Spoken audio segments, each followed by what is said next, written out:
Good morning, everyone. Hope we're having a fantastic day. Looks like everything's working, so good. Last night, I streamed the World Poker Tour Marrakesh final table, so now I'm very tired. I was up all night. So, today, I have no topic planned to discuss, so this is going to be an Ask Me Anything. We will discuss whatever you would like to discuss. Doesn't make a difference to me. I'm all yours. I have a very busy day lined up. I have multiple coaching sessions with private students. I rolled out of bed a little bit late, and we're good to go. We streamed for 14 hours yesterday at the WPT. We streamed down from 12 players, and we went all night. Check that out on the World Poker Tour YouTube channel.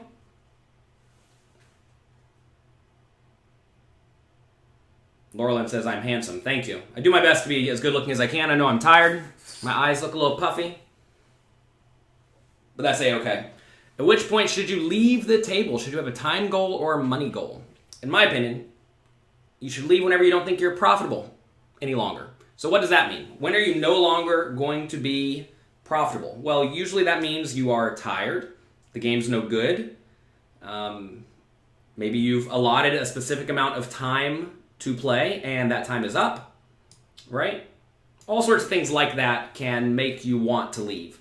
What I would typically do, and I used to play all day, every day at Bellagio, is I would start at noon, play until about midnight, because that's what I wanted for my life. I put an immense amount of value in just being happy and just enjoying myself, and that often implied not being up too late, not being tired, not being worn out.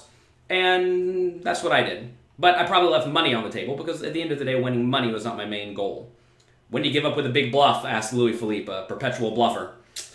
I don't know, man. Last night, if you watched the final table, the player who eventually won ran a lot of bluffs. I say a lot. He ran, I think, 5 triple barrel-ish type bluffs where it was all in on the river. And every single time, he had a perfect hand to do it with. I think he played great. A-plus play by him all day. He played his marginal made hands as he should. He played his premium made hands as he should. He got all of his bluffs through in spots where, he was lucky he didn't run into it, but all the bluffs got through. And when do you give up? When you're getting called. How do you know you're getting called? Well, that's a bit of a tougher question. You have to figure out your opponent's range.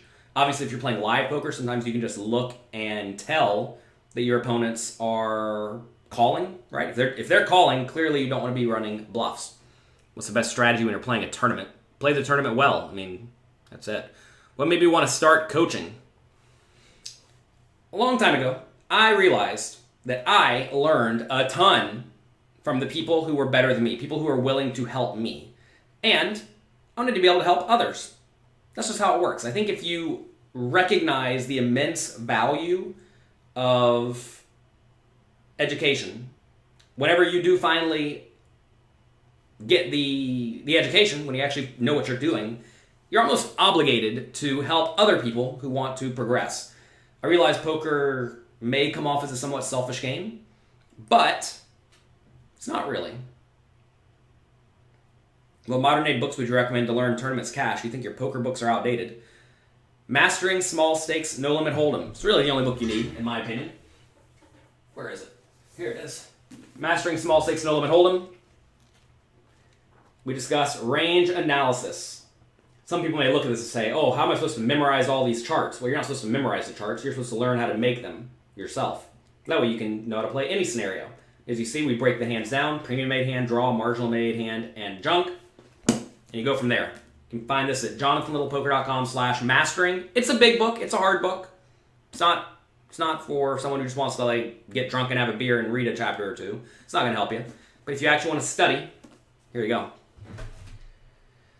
On your way home, you hopped in a 1-3 game and made a bunch of money. Nice job. Do you believe in keeping one's raise size the same to disguise good hands and bad hands? Yes, I do. Do I believe in it? Is it a belief? No, it's just a fact. The only time you should really be varying your raise size in very common spots are when your opponents are especially oblivious. Now, maybe your opponents are especially oblivious. Mine tend not to be. So, depends. You're going to play 1-2 no limit in Atlantic City at Borgata. What should your bankroll be? Read jonathanlittlepoker.com/bankroll. We had a question about online sites. Let's see. Do you think poker sites are unethical, not allowing players to withdraw money? They win 3 times the amount of the money they deposited. I think this has to do with the idea that they make you play through the money because they have expenses when it comes to having you deposit money, right? Say you put $100 on a poker site. Is my stream frozen? Facebook may be frozen. If you're on Facebook, let me know if it's frozen. It appears to be frozen on my end. It says I'm live, though. Who knows? Whenever you deposit $100, let's say, what ends up happening is they may only actually get $90 of that money because they have to pay payment processors. And the reason they make you play through some is because if they just let you put in $100 and then immediately cash out, they just lose $10. So what they don't want people doing is they don't want people depositing $100, playing for an hour, and then cashing out. Because then they just lose $10 every time you do that. So is that unethical? I don't think it is. I think as long as you understand the rules, I think it's okay. Problem is a lot of them don't make the rules very public. Did I ever find out why that guy folded after raising Roni yesterday?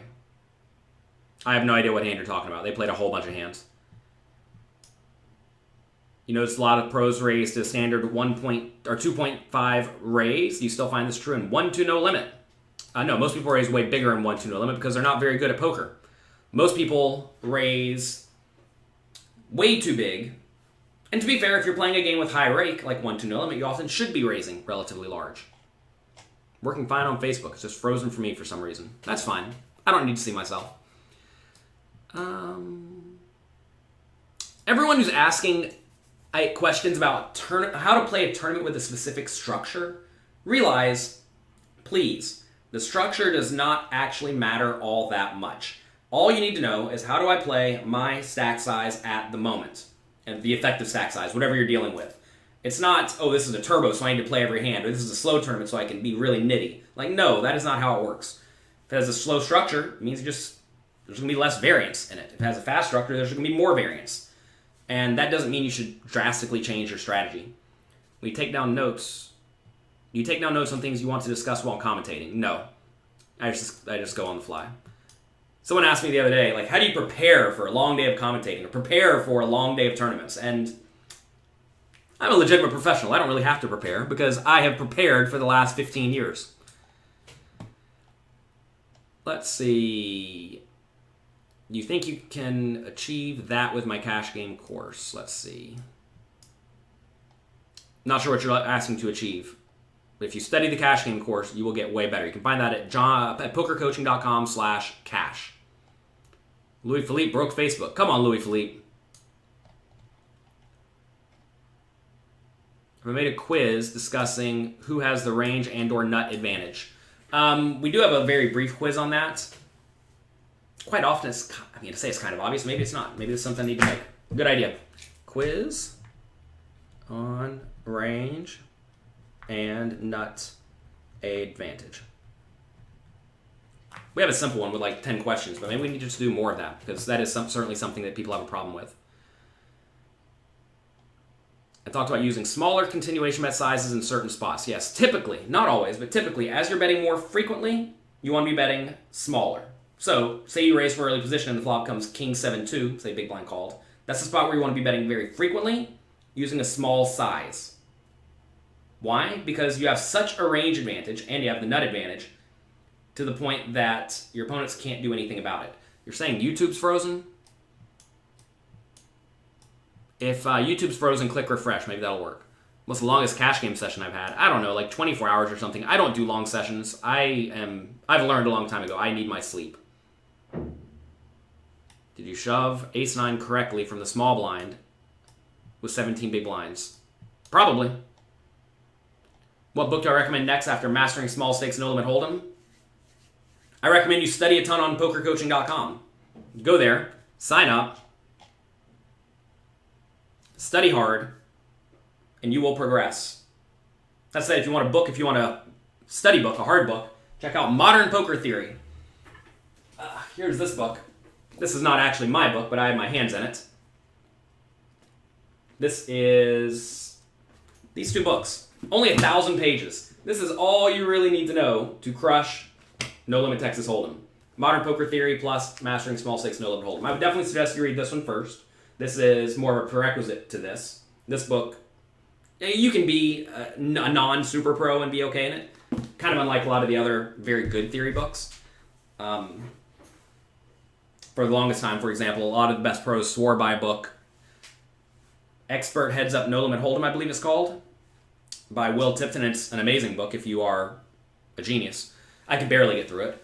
But Modern Poker Theory is way more readable than that. You may ask why? Because I was in charge of editing it. And I made it go from being a really dense, hard book to a very understandable book. What's the code for Discord? I don't know. Send an email. How long did I stay up for? I stayed up pretty late. What do you mean by betting more frequently? Say you raise from early position and your opponent calls. Well, frequently means how often are you continuation betting, right? And your frequency of continuation bets are determined by a few factors. Position, range composition, how well your range lines up with your opponent's range, although that often determines sizing more than frequency. Range advantage, if you run your range against your opponent's range in a range calculator, who has the advantage? If you have like barely no advantage, you want to be doing some checking. If you have a lot of advantage, you want to be doing a whole lot of betting. For example, say you raise under the gun, big blind calls, it comes 7-6-5. That's the best board for the big blind. So that's the spot where you want to be doing a whole lot of checking from under the gun. Perhaps 100% of the time, even with a strong range, because you have no nuts. You don't have the nut advantage. Who has more nuts in their range? That is very much the big blind in that scenario. So that's the spot where you want to be doing a whole lot of checking. Is there no Periscope today? I don't know. Goodness gracious. Let's see. We'll take a look. Give me a second, and I'll figure it out. It says Periscope is on and quote-unquote sending data. Don't know what that means. So it's probably broken. I don't know, everyone. We're doing our best with what we have. Anytime I drastically reset the setup, things change. Where's the best place to play in Vegas? Depends on what you're trying to accomplish. But I generally suggest playing in spots where the games are very beatable. And that's usually going to be the non-very fancy places, like MGM or Caesars or Wynn. I mean, maybe not Wynn. I hear Wynn's too nice now. The fact that Wynn is nice now means a lot of pros end up going there. Oh goodness, I'm missing all the Instagram notes. Let's see. Do you change your opening range in deeper stack tournaments during the early levels? Yes. I try to see lots of flops. Have I tried the DTO app? I was one of the beta testers. I gave them all sorts of feedback and helped them improve it to become the very strong app it is. You all may not know this, but I'm decently well connected in the poker world. People come to me for my opinion on things. And Dominic came to me and said, we would like you to be one of the first testers to try to give us opinions on this, because he likes the design of my work, and I helped him with the design of it, and it's good. The problem with the program, though, is it doesn't tell you why you should make a particular play. That's the hard part. That is what I try to teach at poker coaching. We're not necessarily trying to teach perfect GTO strategies that are difficult to implement. We're trying to teach you why you make particular plays. If you have a proper bankroll for 5-10 and an option to move anywhere, where would I go? I would go to Florida, South Florida, but LA is probably better. They probably have better games in LA. Yesterday in 1-3, someone went all in preflop for $150, which put you all in. You folded queens. Well, you didn't really list the scenario. They just open jammed $150. I probably call. Let's see. Last night you called a middle position preflop with 4-2 offsuit because someone raised and someone called. Yes, that is way too loose. Don't do that. Is there a maximum number of players calling a preflop raise that you're willing to continuation bet? Listen, if you raise and like 7 people call you, you want to be doing a whole lot of checking, and probably a whole lot of check raising, really. Assuming you're first, second, third to act, something like that. But no, you don't want to be making blind continuation bets into people with nothing. But really, it's not necessarily how many people saw the flop. It's more of a question of how coordinated is the board, right? So say you raise from early position, middle position, and big blind call. It comes king 7-2. You can still bet there with very close to 100% of your hands. But if it comes queen jack 3, you need to be doing a whole lot of checking. So it depends not just on your exact hand or how many players am I against. It also depends on the board because people connect better with specific boards. You change your opening rate? Oh, it's the same question. Let's see. Did I watch Joe Ingram's interview with Rob Young? No, I only watched Joe Ingram's. I actually don't watch them. I listen to Joe Ingram's podcast whenever they put him on iTunes, and I have plenty of time. And he's very slow about pushing his audio files out for some reason, so I don't listen to them all that often. And I don't listen to all of them. I only listen to the interesting ones. But I would listen to the Rob Young one because I think Rob Young is a pioneer in the poker space. If you want me to discuss any themes, I can discuss not knowing what they said, which I think is often the best way to discuss things, at least initially. What was the longest losing session I've ever endured? Like how many sessions in a row or days? I mean, in tournaments, I've had 2 40 tournament stretches in a row with no cashes. And most good pros have. That's actually not that severe. In theory, the last 3 to 4 years have been roughly break even, small winners, because I've been taking a whole lot of 13th to 6th places. Just the other day, I took 35th place at Borgata, right? I got $15,000. Whereas if I won, I'd get 600-something thousand. I lost a big flip, where if I won the flip, I would have had 1.8 times average with 34 people left, 35 people left. You know, there's a whole lot of swings there, right? I did win a tournament the other day. There's that trophy. They gave me $100K for that. But again, $100K, I buy in for like $50K or $100K every tournament series, right? So you really need to win the big ones. And I have fared quite poorly at the very, very late stages of the big tournaments recently. I mean, this summer of the World Series, I took 13th and a $5,000 World Series in for like $25K. And I took 8th place in the World Poker Tour Tournament of Champions for like $50K or $40K or something. And those wins will they'll let you break even or win a little bit, but they don't let you have significant winning years. And the way you win in tournaments is significant winning years. In terms of cash games, I've been pretty lucky in cash games. I think when I was playing at Bellagio for like a year, all day, every day, I didn't have a losing month. I think I had 1 break-even month. So I've been pretty fortunate in that, but that's because I had a very high expected win rate. Is my cash game masterclass worth studying for online players? Absolutely. Probably slightly better for live because we discuss live to some extent. But yes, definitely. Give it a try. If you don't like it, ask for a refund. That's fine with me. You suggest getting in playing volume in the U.S. Wait, how do you suggest getting in playing volume in the U.S.? You were thinking about studying with solvers. Sure. I mean, do whatever you want. I made pokercoaching.com to have lots of interactive quizzes so that it's basically you studying/playing at the same time. So I designed that specifically for people who had a hard time putting in a lot of volume just because of their life situation. Where in Florida am I referring to? Fort Lauderdale, Miami type region. Am I going to go to EPT Prague? I am not, because my kids' birthdays are in December, my birthday's in December. December's kind of ruined for me. I'm not going to get to go do anything in December for quite a long time. What was my typical big blind win or loss at Bellagio? I was usually up or down $4,500. I would often quit if I got up or down. I would often quit if I got down $4,500. So 450 big blinds. Sometimes I keep playing if the game was amazing. I don't really think I have many tilt issues. Maybe I did back in the day, 8-9 years ago, whenever that was. But it's important to realize that you don't know yourself as well as you think you do. And I'm always about not just going off the deep end, right? So winning sessions, sometimes I win like 15K playing 5-10 all day. And typically I'd win and lose about 50% of the time, but my winning sessions were usually about twice as big as my losing sessions. I think average winning session was like 6K, average losing session was like 3K. What percentage of my pros Estimator are being staked in the majority of tournaments they play? It's a tough question because what does staked mean? For all of the money? For some of the money?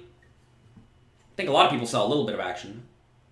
Or swap action. Does that mean you're staked if you swap action with people? Because in theory you are, right? If you swap out 10% every tournament, you sold 10% of yourself. So kind of an odd question. 15 players left, 7-handed. We have 5-4 of hearts. Should you be trying to steal from late position in this format? Depends on everybody else's stacks. You only have 28 big blinds. Depends on the other stacks, right? What's my win rate when I used to play at Bellagio? I won at about $130 an hour consistently. Should you try to multi-table or focus on one table? 4 to 6 tables is usually ideal. How many hours off the table do you need to put in to make a poker coaching membership worth it? People always ask this question of what is worth it?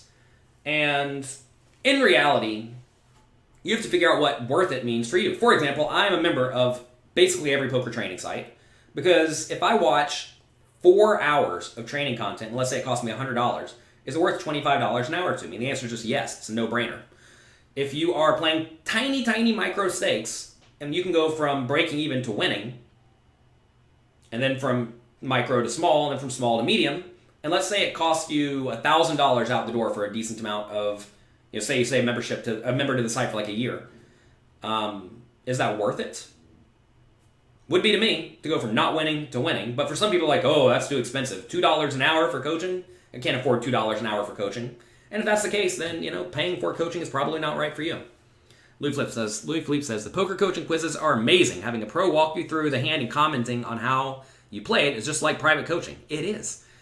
It's really high value. Highly recommend it, especially if you're starting out. I agree. That's why I made it. Let's see. Would you recommend playing 1 cent 2 cent online or getting Poker Snowy and then playing against that? Both. You need to do both. You need to play some online and you need to get experience playing. You need to learn how to play well and you need to actually get experience against real players because real players are not going to play like Poker Snowy plays. You shoved ace queen 4-handed. Is that a bad play? No. Hey, you're an aggressive player who bets the flop a lot. Trap them. Let them bluff, right? If someone is too aggressive, playing too many hands, your strategy is easy. All you have to do is call out pre-flop, call out on the flop, call out on the turn, call out on the river. They will lose. Also, you can do a lot of re-raising pre-flop. That puts them in a really bad spot. They can't do a whole lot about that. So that's how you go about doing that. Do you have to 3-bet if you want to play out of position? No. How bad is this rake structure? I don't know, man. Seems bad to me. 25 euros for any game is absurd. How should you play in Zoom games or Zoom type games? You should essentially play good, fundamentally sound poker, which is perfect because that's exactly what I teach you all to do anyway. Good morning, Poker Boss. Who is the Poker Boss? Oh, is it me? I do my best. I'm so tired, everyone. I'm sorry. Let's see. All these hand history questions are like kind of irrelevant, I'm not going to lie, because you're not giving me enough information. I mean, even here, you give me a decent amount of information, but it's like, it depends on this opponent, right? You make the flush. Villain bets, you call, turns a flush, you don't get any more pennies. Should you have just raised the flop? I mean, maybe, probably, I don't know. This is not a board you should be raising all that often because it's pretty bad for you and pretty great for your opponent. So the answer is like no, but it's hard for you to get money in the pot there. That's just how it goes. What are my thoughts on 3-person hypo, turbo, jackpot, sit and goes? Those are kind of like tournaments. You say tournaments? No, they're 3-handed sit and goes. Well, they're tournaments in that your bankroll is going to slowly go down. This is like what Stars has, where they have these tournaments where 3 people play, usually only 2 buy-ins go into your game. So clearly, you're going to lose whenever you put in 3 and you get back 2. If you're break even, and if you're good, you get back 2.2 or something. So usually you're going to trickle down, trickle down, trickle down. Then you get to play one big game. You're going to win a third of the time or so. You're going to spike it. Bankroll's going to shoot back up. Then you're going to trickle down, trickle down. Results are going to look a whole lot like tournament results. So understand you need to play, hundreds of thousands of them, and then you'll be okay.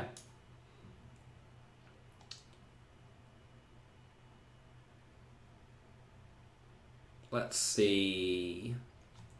Is my first book from about 9 years ago still relevant? Yes, there are a few spots where I was a little bit too loose, a little bit too aggressive. That was probably just me attacking the player pool. I remember there's one spot where I say, like, someone raises, someone calls, you can just go all in with 10-8 offsuit. And to be fair, you probably still can. But, a little bit loose. So tone down the hyper-aggression. But in general, yes, everything pretty much still does apply. I think there's like 6 or 8 spots in there where someone went through and said, this is a little bit too loose, this is a little bit too loose. And the answer is like, yeah, it's probably a little bit too loose. But the books were designed to beat weak, tight players that studied Harrington on Hold'em and thought that the right way to win was to just sit there and only play good cards and blind out. We're not blinding out. That's not how you win at poker tournaments. How would I start if I had a $2,000 bankroll? I started with $50, and I would do the same thing. I would start playing really tiny stakes and grind it up. With $2,000, I'd probably find a good 1-1 game live that doesn't rake a whole lot and play that with $1,000 of the dollars. If you fail, I would move to online and go from there. I would also sign up to pokercoaching.com and study a lot. If you only have $2,000, what does that imply? It implies you're not all that great at poker, because if you were great at poker, you'd have a lot more money, right? So you need to spend a lot of time studying. When you have queens or jack and the flop comes an overcard, what's the best way to overcome the fear of being beat? Well, realize you have a marginal made hand. Well, we discuss this so often at pokercoaching.com. All the students there know how to play these hands because they're marginal made hands. If you have the range advantage, you just bet with everything, including these. If you don't have the range advantage, the middle pair type hands, top pair bad kicker, middle pair good kicker, queens, jacks on like king something something, these are some of the best hands to check. So check behind the flop, call a turn bet, probably call a river bet. Easy game. Don't think you have to bet and raise and re-raise. That doesn't make sense at all. Play medium-sized pots with medium hands. When you have a big stack, what do you do? Keep playing good poker. Usually can apply a little bit of pressure if you're in a tournament scenario. Otherwise, it doesn't really matter. How much should you study if you sign up for poker coaching? It depends on how much you want to study, right? What are your goals? Are you trying to become the best tournament player in the world? Or are you just trying to become the best poker player in the world? Or are you just trying to win a little bit more money than your friends? It's up to you, right? If you're trying to become the best player in the world, devote your life to it. If you're trying to just beat your friends, you probably don't need to study all that much. It's always important to figure out your priorities. And everyone's priorities are not the same, and most people's priorities are very different. And you may ask me, is your priority to be the best player in the world? Obviously not. Why, how can you tell? Well, I'm not studying poker and playing poker all day, every day. I'm making content for all of you. My priority is to help all of you enjoy your hobby and become the best person you can possibly be. And that's a very different goal than become the best poker player in the world. Some people say, I want to become the best poker player in the world, but then they wake up and they go work a job for 8 hours a day. If you go to work for 8 hours a day, your goal is not to become the best poker player in the world. Hate to break it to you, it's not. Your goal is to make money and pay off your bills, right? And you may say, but I have to pay off my bills. You do, but you can do a whole lot of things to really make your bills minimal. I also want to be a good father. Hate to break it to you, if you want to be a good poker player, family takes a whole lot of time, and spending your time doing things not related to poker is not necessarily great for you being a poker player. I'm not saying you should leave your family, but you have to understand your priorities and really accept your priorities, right? I also want to be like a good Magic the Gathering player, a good Hearthstone player. I want to be in shape. I'm none of these things, right? Because I realize those are actually not my priorities. I'm in okay shape. I'm good at Magic because I played it for forever. Pretty good at Hearthstone. But it's not my real priority. And that's okay. I do want to be able to beat my opponents, and fortunately I'm good enough to beat the majority of opponents in high-stakes games. But I'm certainly not playing the super high stakes. How much is poker coaching? It's free for a trial membership where you get a little bit of access to the site. $40 a month for the basic membership, $100 a month for the premium membership that gives you access to essentially any content you want from me. It's like basically infinite content. Would you come play the World Series in Sydney? I would. I've been to Melbourne twice. One time I went to Sydney afterwards. It was great. Sydney's an amazing city. It's like New York City, except for they don't spend all their money bombing other people. You've been a fan since you saw my heads up against Phil Galfond way back when. Yeah, that was fun. He owned me pretty hard. I won the match, but he probably outplayed me. Can you confirm minimum defense frequency? 1 minus the bet you're facing divided by the bet you're facing plus the size of the pot, not counting your opponent's bet. That is minimum defense frequency. How can you get Mastering Small Stakes No Limit Hold'em? You have trouble finding the print version. Go to Amazon.com. Actually, go to JonathanLittlePoker.com/mastering. That should come right up. Let me try. JLPoker.com/mastering. Please go somewhere. Go straight to Amazon. There you go. Beautiful. I own and coach numerous students at PokerCoaching.com. I own the students. Yeah, that's probably bad wording. Where is that wording? Did I just say that? I'm sorry. Look, everyone, I'm pretty tired. I streamed online for 14 hours yesterday. Till very late. Here we are for all of you. Because, why not? If I'm playing a 6-handed winner-take-all tournament, what's my strategy? It's just like a cash game, right? If you're playing winner-takes-all, there are no payout implications. You are playing a straight-up cash game. Hate to break it to you. Cash game with escalating blinds. You have a home game where you win a bunch of money. How do you get them to play more often? You probably can't, but you can find people to play more often, right? Find equally bad players. Do I play on ACR? Absolutely not. Have I ever broke a computer? Yes, I've broken a table one time. I've broken many mouses back when I was a young, very dumb kid. If you're punching things, breaking things, you do not have your life under control, and you need to look at that. Probably talk to a therapist. Realize, whenever you're doing anything, you always want to ask, what is the purpose? What is the purpose of breaking a table or breaking a computer? It's like the dumbest thing you can do. It really is a sign of absolute lack of logic. And if you're doing those kinds of things, you're going to have a nearly impossible time winning, especially at the high stakes. Fortunately, in the low stakes, everyone thinks like that, so you'll still beat those players. But if you want to really succeed, you have to have your emotions under control.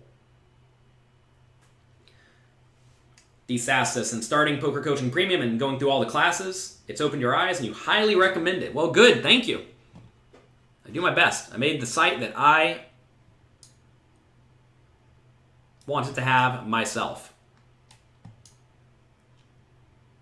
You've seen different variations of minimum defense frequency. I think you can also do pot divided by best bet plus pot. The thing is there are two parts of the equation, right? One is referred to as alpha by all the good pros. That is how often a bluff needs to succeed to be immediately profitable, because that is very often something you want to consider. Minimum defense frequency is 1 minus alpha. So this is why I do 1 minus bet divided by bet plus pot. Because bet divided by bet plus pot is how often a bluff needs to succeed. I think you can also do pot divided by bet plus pot. I think that's the same number, but that's not how I learned it. So I do things the way I learned. There's one extra step in there, but it gives you two different pieces of information. We discussed this thoroughly at pokercoaching.com. Go watch any of the videos. It'll probably come up.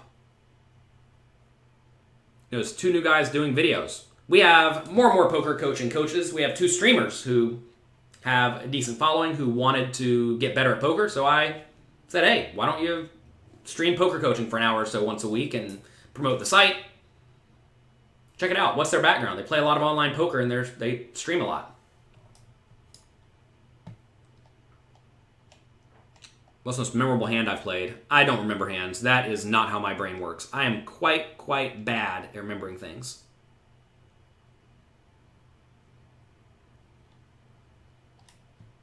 Is it best to start memorizing pre-flop raise, 3-bet percentage ranges, etc., and then go from there? You want to understand why you're doing what you're doing.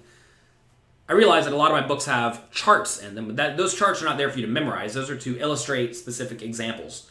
But an easy way to figure out pre-flop play is just memorize charts and go from there, because it really isn't all that hard. That said, you typically want to understand why you are doing what you are doing.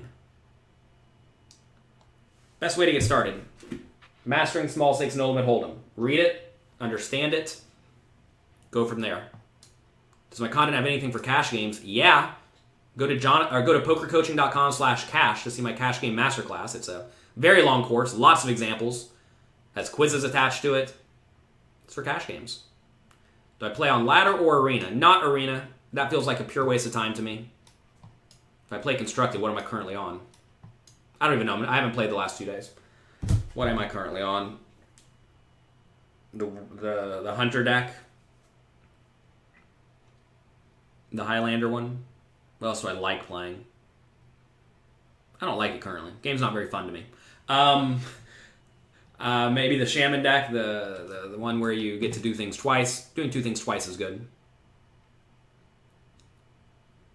Under the stream section of Jonathan Little. Thank you. Yes, I do not own my students.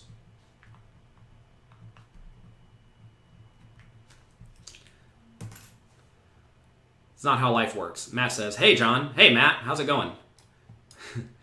What would you suggest when a live multi-table tournament turns into a free online game? What do you want people to start bluffing a lot? Call a lot, right? Easy game.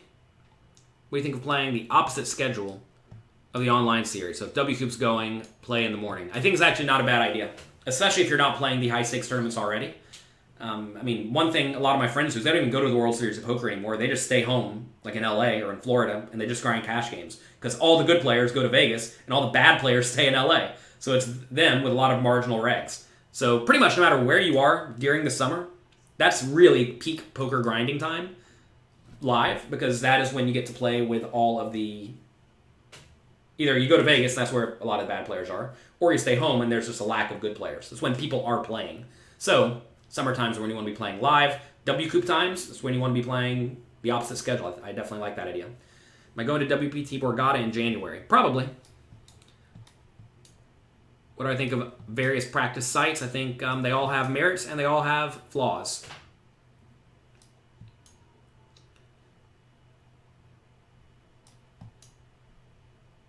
Sean says, you like my work. Thank you. I do my best. What strategy can you implement with 10 big blinds in a cash game? Just follow a push-fold chart. Life's easy. Who's my favorite vlogger? I don't really watch vlogs. I'm busy making the vlogs. One thing I think you'll find is that most high-stakes players play a lot of poker, okay? And if they play a lot of poker, they don't really want to watch someone else play a lot of poker. Vlogs are very good for people who like to live vicariously through others, which is a perfectly fine and reasonable thing to do. But I'm in a fortunate spot where I get to go out and do those things as opposed to watch those things. So I don't really do that. Am I currently sponsored? I made my own sponsorship. I realized a long time ago, online sites in Europe don't like sponsoring occasional online players from America. How many decent results would you say is needed to be approached to be sponsored? I mean, Lee, that depends on your situation entirely, right? One thing you will definitely see is that people from niche countries, I say niche countries like it's a thing, but no, like smaller countries, clearly not America. If you're American, don't think you're getting sponsorship. If you do get a sponsorship, it's going to be a very, very tiny amount of money. Like, look, I have this problem, it's a good problem to have, where if I am to be sponsored by a site, for me to represent them, first off, I have to think they're great. There's really only 3 or 4 big poker sites that I would even consider sponsoring. And even then, some of them have slight problems that I would like addressed, or at least they'd be deterrents, right? So there's only 3 or 4 possible sites I'd even go to. And then, what people are getting paid in today's world, for the most part, is like $1,000 a month or $3,000 a month. I'm not going to roll out of bed for $3,000 a month. I hate to break it to you. Even just to wear their patch, I'm not doing it. Because I can wear my own patch. This real estate here is expensive and valuable, okay? And you can't give it away. One thing I probably did incorrectly in the past is, back in the day when you made a final table, sites would just pay you like $10,000 to wear a patch. And I would take it. But then you end up with multiple patches on you in different times. Like I've worn a Poker Stars patch, a Full Tilt patch, Ultimate Poker patch. What else? A bunch of them, right? And eventually you just become someone who goes to the highest bidder, which is clearly a little bit silly, especially if you're flip-flopping. Not that I was flip-flopping, they were just all one-time deals. But I want to be with someone who's going to be with me long-term, who wants to actually use my resources and skills to better their site. All the poker sites right now, they would do a whole lot better if they actually onboarded customers way better. Meaning, if you play any game, like Hearthstone, for example, you have to play against the computer to learn how to play the game for like 3 hours. It's not a fast process. If you're a new player, you got to do it. Why? Because they don't want you to get into the game and just get crushed and crushed and crushed and lose. You also don't want people to get into poker and get crushed and crushed and crushed and lose. So I think you need to have players have an onboarding process where they get at least kind of decent at poker. Instead, all the sites just throw you into the game and say, have fun, good luck. Oh, you lost? Go figure. How do we make people stop losing? You know, and the answer is to try to make it bad for the pros. That's not the answer. The answer is make the bad players better. And you can make them significantly better by just teaching them. Anyway, what results do you need to be sponsored? I don't think the results actually matter all that much. What matters is demographics. Demographics matter. Reach matters. I mean, look at Twitch, right? On Twitch, so many streamers have essentially no significant results. Yet, they'll get a small deal from a poker site. I know some of the Twitch streamers, most of them are getting like 30K a year, 50K a year to actively promote that site. Party Poker, PokerStars, whatever. So if it's worth that to you, then sure, do it. And to be fair, 50K, 100K is significant money. But I have found that I make significantly more money by offering all of you free stuff. Because then whenever you do actually want to really improve your game, you're going to think of me, you're going to come to me, you're going to sign up to my training site, and that's how we get to afford diapers. So I take a different approach. Instead of promoting other people's products, meaning they're making money off me, I promote my own products, meaning I'm making and keeping all of the money for myself. Most people don't want to do the work that's required to do that, though. How much you need for one, too, depends on a whole lot of things. Read jonathanlowpoker.com/bankroll. Can you wear my patch? Yes. Send it. If you're a poker coaching member, send us an email. We will mail you a patch. There's nothing better than sitting down and being put in different situations. That's exactly why I made pokercoaching.com, because that way you can go through all the quizzes, do all the homework, and it's like playing, except for you get real-time feedback immediately. That's the same thing as being bad for pros, though, right? Bad players getting better. Yes. So, look, poker sites, the way they view you as a customer, whenever you put their money in, that is not a deposit. That is a purchase. And they don't want to give refunds, cash outs. So how do they keep all of the money that is bought in for? Well, they decrease everyone's edge to where everyone wins at the same amount. That way they just take all the rake. They rake, everybody loses. That's what the site wants. In theory. Maybe not so much in practice, because they do want people to win too. PokerStars figured this out a long time ago, where they were really just showing players winning, supporting them, backing them, sponsoring them, making heroes, right, out of nobodies. And that was genius. They got away from that recently, though. Perhaps they think they've made enough heroes, and they're over it. So, what can sites do to make everyone break even, in spite of being more or less skilled than their opponents? Well, they can increase the rake. That just makes everybody lose. They can make the tournaments more turbo-y. If you look at PokerStars' schedule, it's a whole lot of turbos. They can run a lot of bounty tournaments. Bounty tournaments essentially just take all the money in, collect the rake, and pay out everybody the same amount, because everybody gets a bounty back a lot of the time. They can have, very turbo-y games, right? That's an important thing. They can give rewards, the rake back to the players who need it, right? Give the rake back to the bad players, not to the good players. So anyway, you can do a lot of things to really screw up the good players. So instead of all of that that makes the good players really feel bad, why not do something different? Why not teach the bad players to be good? So instead of lowering the edge of the good players, why don't you increase the skill level of the bad players to diminish the edge of the good players? Same thing happens. You accomplish the exact same thing, but instead of hurting people, the good players, you're helping people, the bad players. Now, the real question is, can you actually teach the bad players to be decent? That's a different question. And I think I can. I mean, many people have come to pokercoaching.com not really knowing how to play at all, and they become significantly better. Why? Because they're actually studying. They voluntarily went through the quote-unquote onboarding process of going from being bad to not bad. And they went from being losing players to break-even players pretty much immediately. I can make pretty much anyone who wants to study for 10 hours be a break-even player at online poker at small and medium stakes. I just can. Hate to break it to you, unless you're... If you actually care, right? The problem, though, is that a lot of people who are losing players don't really care.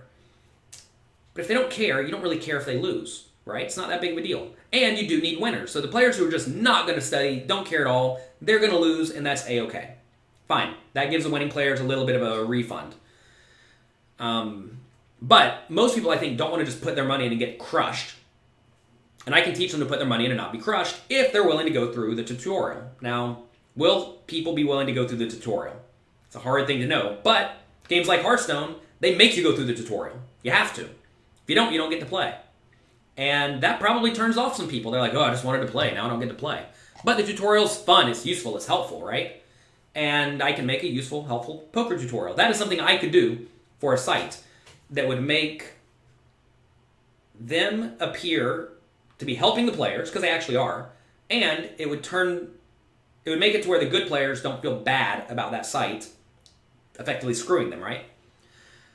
It's harder work, but in the long run, you're going to find that helping people is significantly more beneficial than hurting people. And I mean, PokerStars is seeing this right now, right? PokerStars is declining because they've done a whole lot to really hurt the poker economy, or at least the high stakes economy, the people who are the most vocal in the poker world.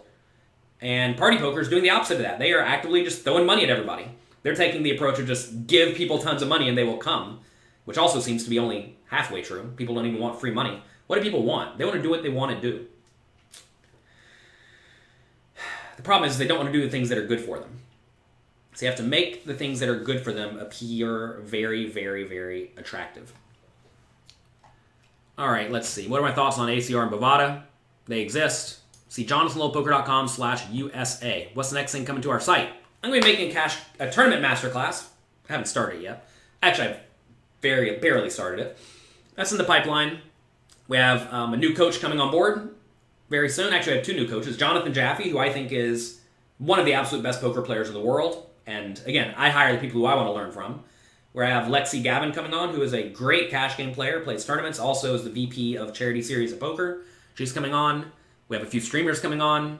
All these people are making more content for you, right? Let's see.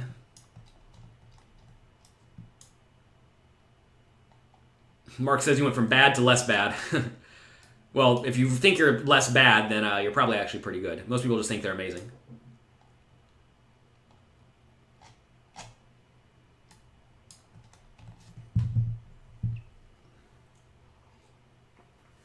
Jordan says, you're always confused why PokerStars had a poker school. Now you understand. Yeah, I mean, I think they do a really poor job of implementing the poker school because it's just like there it exists. I think you need to be a little bit more heavy-handed with forcing people to actually do that. Let's see. Can't wait for the Jaffe videos to learn more about overbetting. Well, he's already turned in the webinar to me about overbetting. We're waiting to put it out for an opportune time when he has a few more videos in the pipeline. But yes, the overbetting video is great. I already have it. Do you use the cash out option on PokerStars? No. No. Have you read about it? If you read about the cash out option on PokerStars, they take 1% additional rake from you and 1 additional percent rake from the other person. So if they normally rake you 3%, they're almost doubling the rake if both people want to cash out. You want to pay double the rake, everyone? We have a great way for you to pay double the rake. And could more consistently lose because there's no variance. Genius. Let people pay more rake to let you make it easier for them to rake them more because they don't win and actually cash out.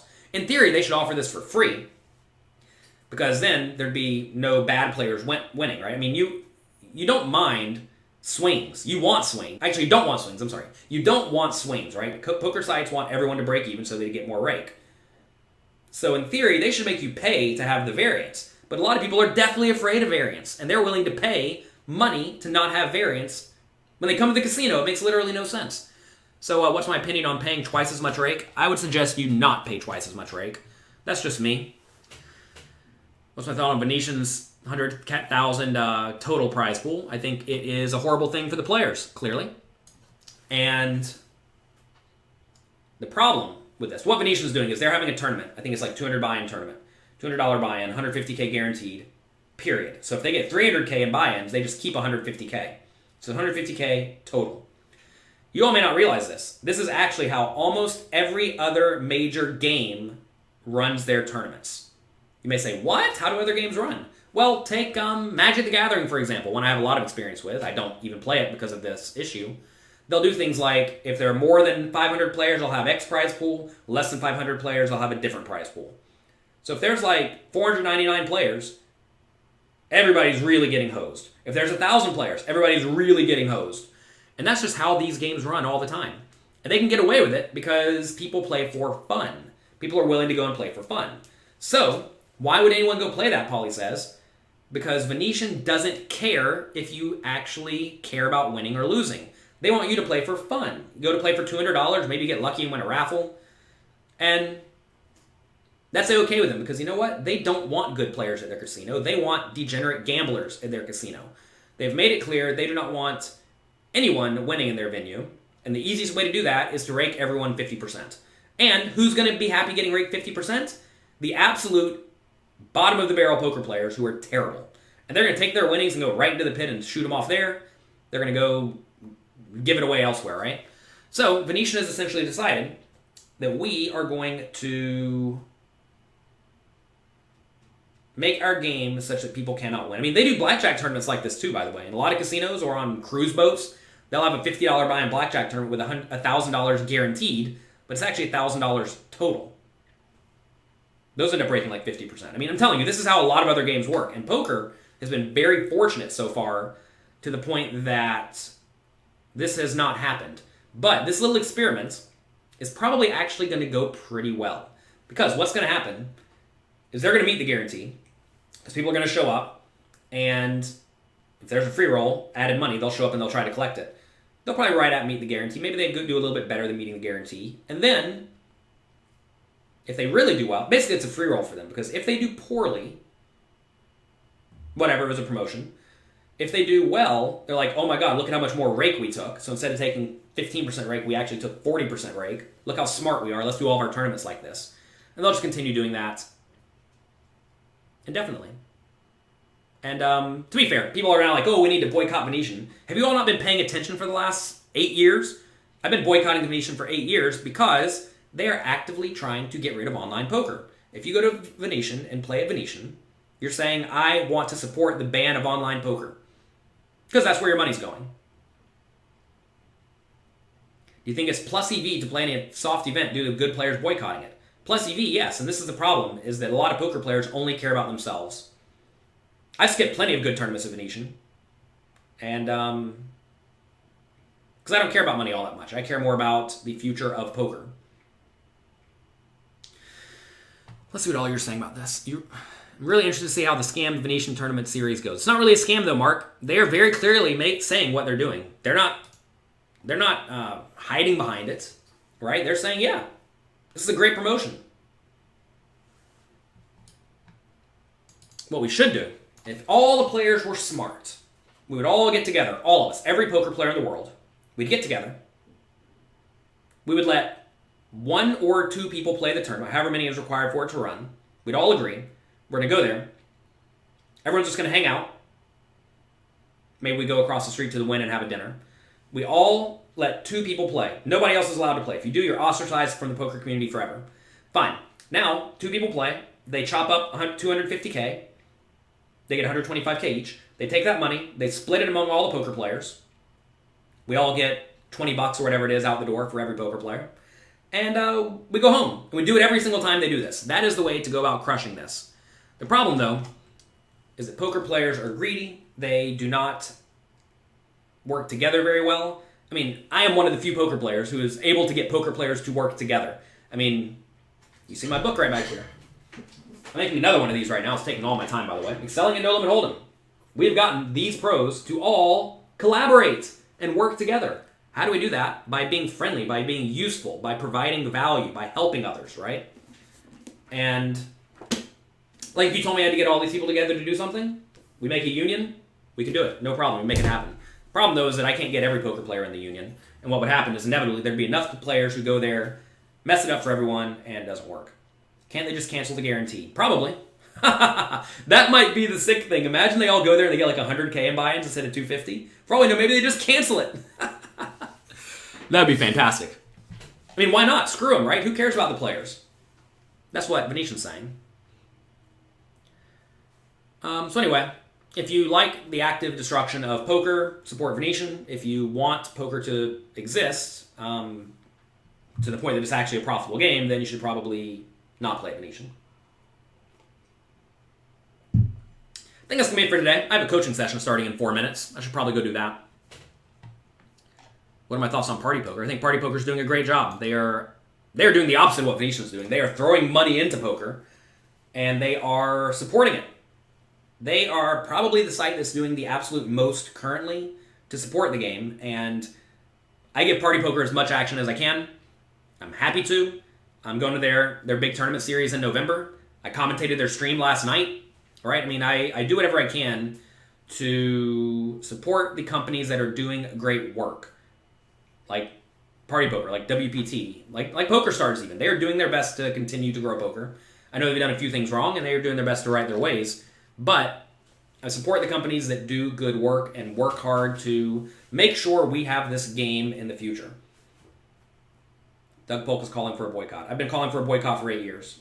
And believe it or not, all the good players actually have been boycotting Venetian for the last 8 years. This is just one more thing. Doug Polk is great at finding newsworthy events and then piggybacking off of them. A+ at piggybacking. All right, that's me for today. Enjoy yourselves. Good luck. Have fun. I will see all of you Wednesday, 9 a.m. This is a Monday, Wednesday, Friday show, and I'm not playing a poker tournament. And, yeah, we'll be back Wednesday at 9 a.m. I'll probably have a topic to discuss. Sorry for being tired today, but that's how it goes. Where's Mr. James? He's at school. You all aren't going to see Mr. James anymore. How sad is that? Mr. James goes to school now from 8:30 a.m. until 11:30 a.m. Brutal. No one's going to tune in anymore. That's all right. Have a great day. Enjoy yourselves. I'll talk to you later.